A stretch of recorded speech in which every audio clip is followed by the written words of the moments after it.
హరిహర వీరమల్లు యొక్క ట్రైలర్ అయితే రీసెంట్గా రిలీజ్ అయ్యి బ్లాక్ బస్టర్ అయిందన్న విషయం మనకు తెలియదు కాదు. టాలీవుడ్తో సమానంగా బాలీవుడ్లో కూడా వ్యూవర్స్ అంతా అద్భుతంగా చూశారు ఈ ట్రైలర్ని. సినిమాలో విజువల్ ఎఫెక్ట్స్ మాత్రం అద్భుతంగా ఉన్నాయని మనకి ఇట్టే అర్థమవుతుంది. జ్యోతికృష్ణ తీస్తున్నటువంటి ఈ మూవీ తిరుగులేని సంచలనంగా మారే అవకాశం ఉందని ఒక గట్టి టాకే నడుస్తుంది. ఇప్పటికే సినిమా డ్రాగ్ అవడం వల్ల, లేట్ అవడం వల్ల, ఆలస్యం అవడం వల్ల, 5 ఏళ్ల పాటు తీయడం వల్ల ఈ మూవీ మీద ఎక్కడో ఒక డిసప్పాయింటింగ్ అయితే ఉందనే తెలుస్తుంది బయ్యర్స్లో. బయ్యర్స్ కూడా సరికొత్త నంబర్స్తోనే వస్తున్నారు. మణిరత్నం అయితే మాత్రం ఈ మూవీకి సంబంధించి ప్రత్యేకంగా బిజినెస్ అయితే సరికొత్తగా చేస్తున్నట్టయితే తెలుస్తుంది. ఆంధ్ర తెలంగాణ సీరియడ్లో అయితే మాత్రం ఇక్కడ దగ్గర 100 కోట్ల బిజినెస్ జరిగే అవకాశం గట్టిగానే ఉంది. ఎస్పెషల్లీ నైజాంలో ఒక్కచోటే 100 కోట్లు జరిగే అవకాశం ఉందని తెలుస్తుంది. అలానే యూఎస్ఏలో కూడా కొంచెం మంచి టాకే నడుస్తుంది ప్రీ రిలీజ్ బిజినెస్కి సంబంధించి. అక్కడ కూడా దగ్గర ఒక 45 కోట్లు అయ్యే అవకాశం ఉందని తెలుస్తుంది.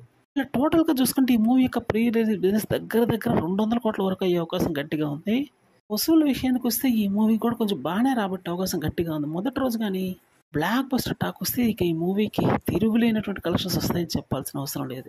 పవన్ కళ్యాణ్ మూవీ డిజాస్టర్ అయినటువంటి మూవీకి తిరుగులేని కలెక్షన్స్ వస్తాయి. అలాంటిది బ్లాక్ బస్టర్ అయిందంటే ఇంకా కలెక్షన్స్ చెప్పాల్సిన అవసరమే లేదు. ఆకాశమే హద్దుగా చెలరైపోతుందని చెప్పాలి.